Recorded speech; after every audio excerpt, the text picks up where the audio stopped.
In this video, it's time to start improving the little Starlet. First of all, let's go to the motor factors. Right, I have new wiper blades fitted. I'll have to turn that off a moment. They're Unipath wiper blades and they cost £3.50 each, which is quite impressive. So let's have a wash.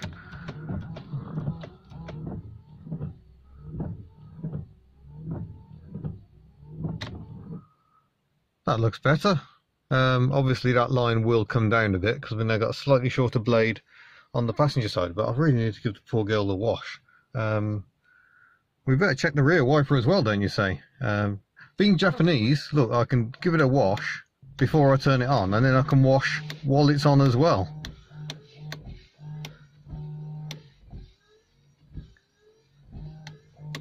It's quite mucky on the back. Let's give it plenty of screen wash. Beautiful! I have good wipers! Yeah, I'm going to do the fronts again just for the hell of it. Look at that.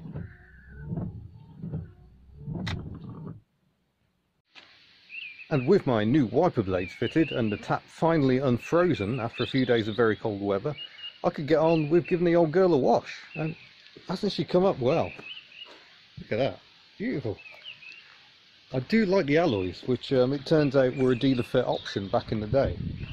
Very smart little snazzy Momo alloys. Tyre pressures seem a little on the low side and the discs have gone rusty because she hasn't moved since the wash. But you know, you can still see all the original paintwork in the arches. She seems in remarkably good condition, even here at the back. The fuel filler still feels solid, so that's good. Glad to blast some of the muck out. Again, lovely in there. These tyres are knackered though. They're degrading very badly. This is a problem with front wheel drive cars. People only ever put the new tyres on the front, but the rear tyres on a front wheel drive car don't get a lot of wear, so they often degrade very badly. So if you're fitting new tyres, a new pair, to a front wheel drive car, always put them on the back. And that doesn't seem to make sense because you think you want the best grip at the front, but you've got to rotate the tyres or they'll just degrade and you're wasting your money because there's plenty of tread left, but they're knackered. But yeah, she's really cleaned up very well and very little in the way of damage. I suspect it's had a bump on the front. This wing seems a very slightly different colour. You can see she's an S spec, that's the one above base. I'm not sure what luxuries I get on top of base, but yeah, not much. But yeah, this has got a crack in it and it also doesn't fit all that well. Tiny little stone chip there that's been touched in not quite the right colour, and this indicator doesn't seem to fit all that well either, so maybe it's had a bit of a front ender at some point. But you know, for £400 I'm hardly going to complain. Look, Club Toyota roadside assistance. I bet that didn't get used much. Right, I think the time has come for a beard cam. Beard cam in the Toyota Starlet. Apologies if you see any beard.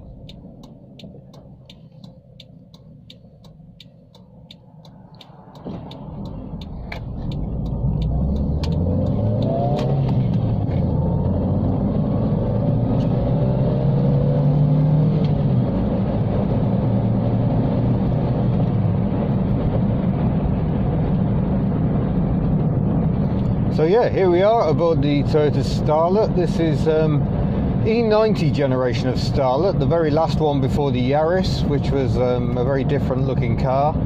This is more of your conventional 1980s, 1990s Super Mini. So yeah, typical transverse engine, 1.3 litre in this case, producing around 74-75 brake horsepower. And what I like is it's got a really good spread of torque, which I think I mentioned in the previous video. So here I am climbing what is a very steep hill. This is third gear in the 2CV. We're coming up here at, and accelerating at 60 in fifth. I like that. I do like torque. It's one of the things I loved about the Lexus. Turning requires, you see I'm having to turn the wheel a bit more than I'd like, to be honest. I have to give it a full sort of 90 degrees just to get around what isn't the strongest of bends, and then we come to even tighter ones. It's just like, ugh. It doesn't feel that inspiring, especially as it's got power steering. A bit more responsive turn in.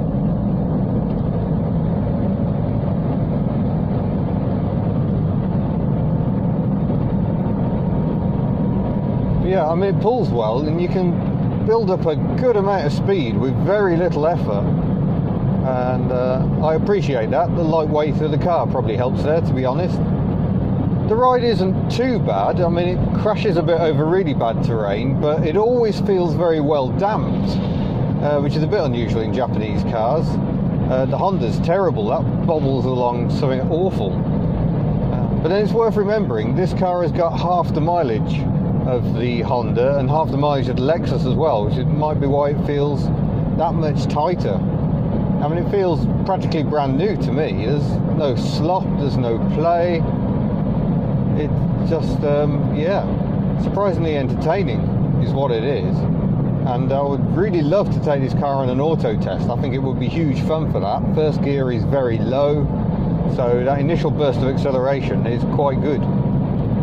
You basically don't need to slip the clutch because first gear is that low. Use fourth, take a bit of speed off here.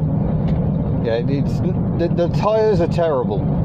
The fronts are quite badly worn, the rears are starting to perish. So at the moment it's not a car to throw around particularly, so I'm not. But I've got a new set of Nankangs to go on it. I'm picking those up later this week. That should make a huge difference, make it feel a lot more responsive.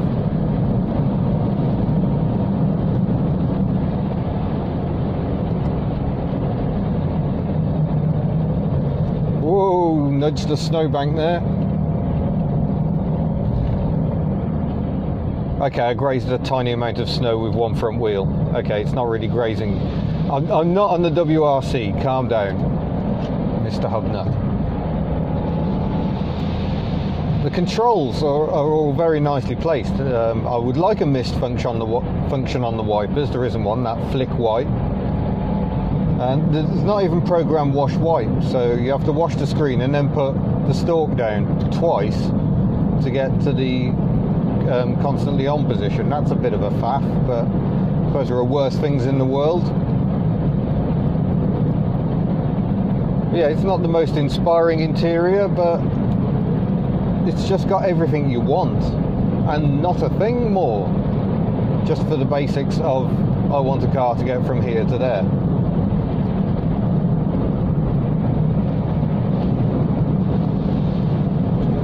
But it has surprised me what a pleasant car this is to cover miles in, actually. I mean, yes, there's a bit of tyre noise, and I'm wondering if the two new tyres will help with that. It'll be interesting to compare. We'll come out on this road again once I've got them fitted. But it's a very likeable car, and perhaps I didn't quite expect that so much.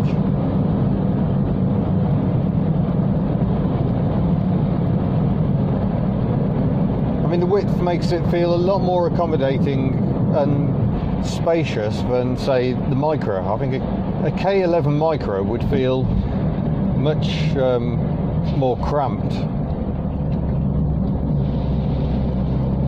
So yeah, you might think I'm crazy to replace a Lexus with this, but this car is much more me, and if you're going to do budget motoring, it pays not to get too carried away.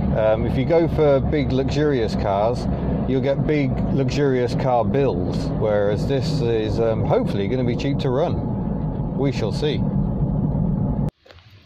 There you go, there's the engine, the 4EFE by Toyota.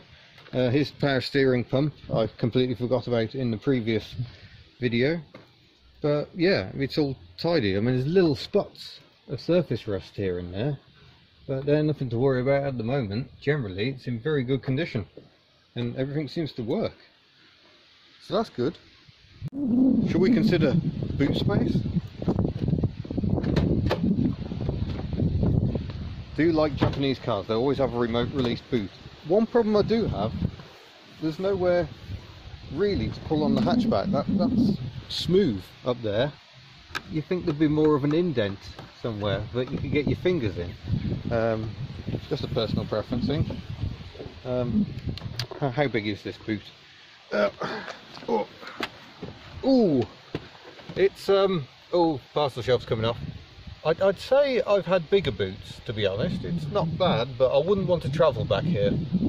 Now we come to one of the bigger problems. Lack of legroom, and annoyingly, when you tip the seat forward, it looks like you've got to slide it separately. That's a terrible design. Maybe it's the same on the passenger side. And now that's lost my seating position. That is also awful. Manual locking, and we shall go around and see what the passenger seat does. Is that any better, or is it still a tube? Aha! There's a little lever there. Kazing! With that box. That's the awful £18 wiper that I bought. Well, it's Unipart as well, from Weatherby Services. So here I am. Sat in the back. Pull the seat back. And I note that seat hasn't remembered its settings either. So actually there's loads of space here.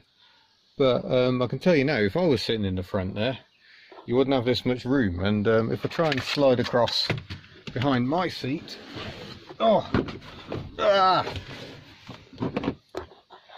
yeah, that is less than ideal, I'd say. So don't buy a Toyota Starlet if you have a particularly large family, would be my advice. So the seat base just about folds down behind my seat, but that is a bit of a struggle. The seat back itself is split 60-40. What's the point of that? What's the point in being able to keep that bit up if the whole seat base has to come forward? That's appalling. So you might as well just leave the seat base flat, because you still get a useful bit of extra space there.